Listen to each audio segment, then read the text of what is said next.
ciidamada ajnabiga ah ee Soomaaliya ka caawinaya mudada suutaanka amniga iyo xasilinta dalka waxa dhamaanaya magacii ADMIS iyo mandate-keeda dhamaanaya balse kuwa cusub ayaa bilaabanaya oo awsam la yiraahdo 2025 bishii January wixii ka dambeeyay qiyaasta hadda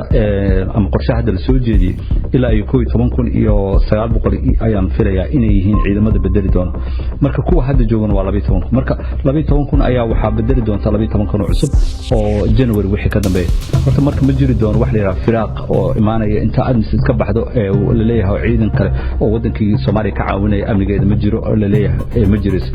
marka waa waxaan loo yaqaan macnaha technical rollover macnaha waa guddoon macnaha farsamo macnaha qoladana bixayso qoladana ay soo bedelayso hadda waxa laga wada hadlayo macnaha waxay tahay dhaqaalihii meesha ka imaan lahaa wadamadaas meesha ka imaan lahaayeen muxuu noqonaa waajibaadkooda waxyaabo farsamo ayaa laga wada hadlaya balse laakiin ma aaminsani in la leeyahay Soomaaliya ADMISna ka baxdo faraha laga qaado Soomaaliya kaligeed sidaan ognahay ciidamada Soomaaliya diblis ay ku jiraan dagaal ay ku jiraan hadda bay isu diyaarinayaan in ay la wareegaan amniga dalka marka sidaa daraadeed waxaan filayaa in aanay firaaq u simaan doonin hadda sidaan wada ognahay mandate-ka ADMIS wuxuu ku ekaa 12 August ayuu ku ekaa 3 casho ayaa loo kordhiyay 15 ayaa haddana waxa loo kordhiyay ayaan filayaa in loo kordhiyo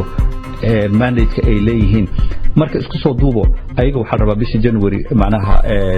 31 December inay dhamaadaan qorooyinkaas cusubna ee 1 January wixii ka dambeeyay la joogaan sida la qorsheynayay ilaa 2028 inay ciidamadaas cusub ay joogi doonaan marka ma filayo firaaq inuu meeshaas ka imaanayo intaana waxaan filayaa in ciidamada Soomaaliyeed ay ka heshiiyaan macnaha qarankeena Soomaaliyeed dadkeena Soomaaliyeed aan ka heshiin doono siyaasadda ciidamadeena ay kari karaan inay awoodii amniga dalka ay sugaan